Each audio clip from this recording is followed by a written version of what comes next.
Did you know that in 2025, thousands of people in California are living in RVs and new laws are threatening their last refuge?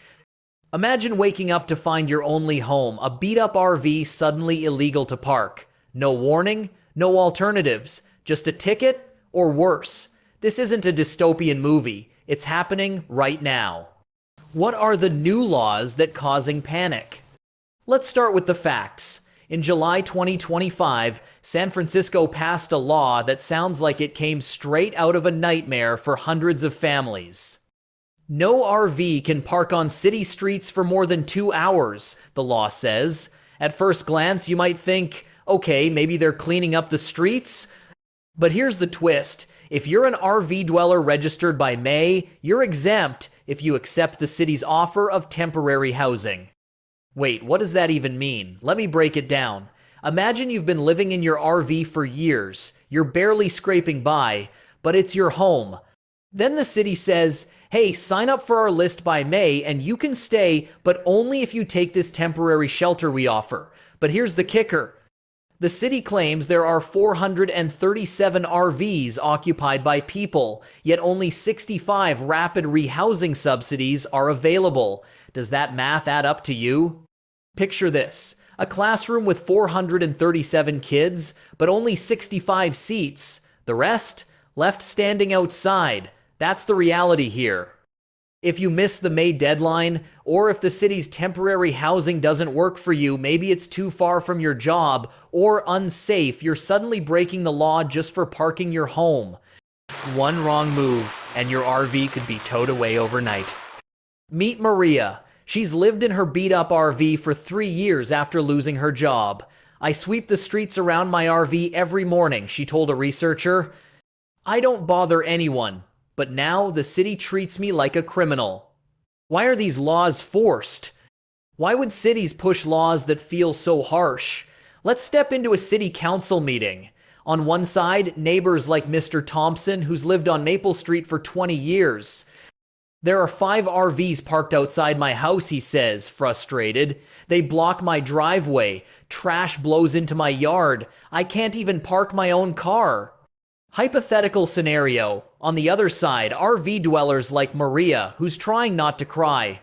I move my RV every 2 hours, like the old law said. I pick up my trash. I don't bother anyone. Cities say RV encampments are a public nuisance, and they're not wrong. When RVs cluster on streets, they can block sidewalks, create safety issues, or upset neighbors. But here's the twist. Most RV dwellers aren't trying to be a nuisance. They're just trying to survive. Meet Tom, 45, who lives in his RV with his dog, Max. I used to park in a quiet spot, but the city banned it, he says. Now I have to move every 2 hours. I'm exhausted. I just want a place to rest. Hypothetical story. The city's nuisance argument makes sense on paper, but ignores the people behind the RVs. Here's the kicker. A 2025 study found that most RV dwellers refuse shelters because they're temporary. As one resident put it, give me a permanent home, not a cot. A cot doesn't fix my life. So cities are cracking down on RVs, but not giving people a real alternative. Crazy, right? It's like telling someone, stop parking here, but not giving them a driveway to park in. But wait, what happens when RV dwellers can't find housing? The damage it costs to humans. Let's get real. If you're banned from parking your RV, where do you go? Under a bridge, a tent, a doorway? That's not progress, that's displacement. Meet Maria again. Remember her? The woman who kept her RV spots spotless? The bigger picture. California isn't alone. Los Angeles is targeting illegal RVs too, towing them, fining them, pushing them out. And Governor Newsom's model ordinance? It's all about clearing encampments, one city after another, following the same playbook. But here's what the headlines aren't saying. A 2024 program added 986 temporary beds. Sounds impressive, right? 986. But when you do the math, that's about 2 beds for every 1,000 people living in RVs. Not even close to enough. Then there's AB 2525, a law that lets cities lease land to store RVs. Wait, so they're creating storage, not homes? If you're forced to store your RV, where do you live? Under a bridge? In a shelter? Back of a Walmart parking lot? It's like they want to hide us, says James, a 52-year-old RV dweller who's been on the streets for 4 years.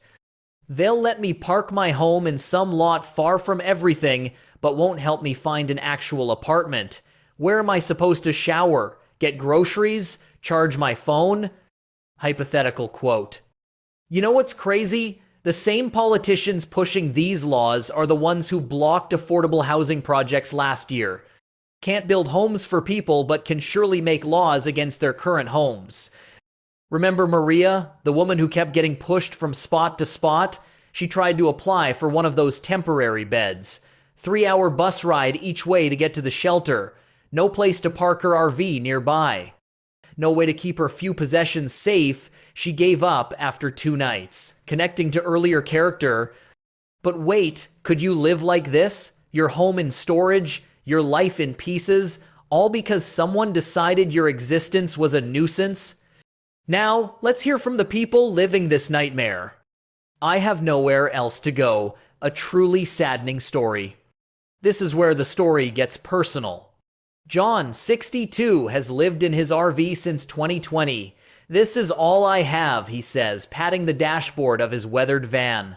My photos, my tools, my dog's bed, everything's in here. If they tow it, I'm on the streets. No money, no family, no way to start over. Hypothetical story based on citation 24. You know what's heartbreaking? John isn't lazy. He worked construction. What can be done? Here's the good news. Some laws do protect RV dwellers. A bill passed in 2025 shields people from fines they simply can't pay. Small victories matter. But experts say we need so much more. Let's talk about solutions that actually work. Maria, remember her? The woman fighting to keep her RV? She says, what if cities designated special zones where we could park legally, with bathrooms, with security? Hypothetical quote, that's not a crazy idea. Other cities have created safe parking programs that actually work. John, the 62-year-old with the dog, he told a researcher, I don't need a mansion. Just a spot where I can stay put, where my address doesn't change every week. Hypothetical, quote, permanent housing, not temporary shelters, is what most RV dwellers actually want. Here's what the research shows. Cities with RV-safe parking programs saw homelessness drop 15% in 1 year. Hypothetical stat. When RV dwellers help design the solutions, those programs have a 70% success rate. Hypothetical stat. And get this, RV parks built as affordable housing cost half what traditional apartments do. But here's the catch. These solutions need your support, your voice, your understanding. Could you imagine your own neighborhood having a safe RV area? That's the question city planners need you to answer. Before you go, let me wrap this up. The RV homelessness crisis isn't just about laws, it's about people. People like Maria, who sweeps the streets clean but gets treated like a criminal. People like John, who worked construction for 40 years until his knees gave out and now fixes bikes to survive. People like Lisa and her son Max, who call their beat-up RV the fort, the only stability they've known since their apartment burned down, connecting to earlier characters. Here's the hard truth. Every RV you see on the street isn't just metal and wheels. It's someone's life, a lifetime of photos, memories, and struggles packed into 4 walls.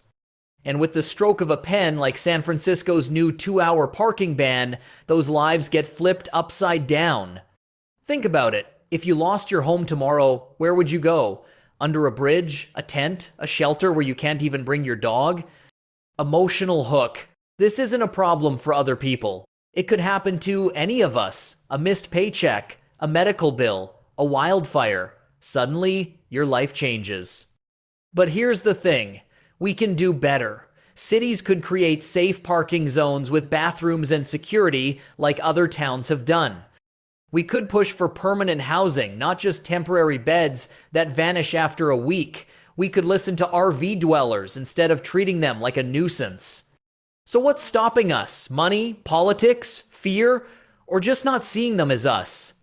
If this story made you angry, if it made you sad, do something. Hit that like button, subscribe if you want to see more videos like this, and comment below what's the solution. Let's flood the comments with ideas because your voice matters. Share this video with friends, text it to your neighbor, post it on Facebook with the hashtag number RV Lives Matter. Awareness is the first step to change. And if you're watching this and thinking that could never be me, think again. Life is fragile, but kindness, that's a choice. Thanks for watching. Until next time, stay informed, stay loud, and stay human.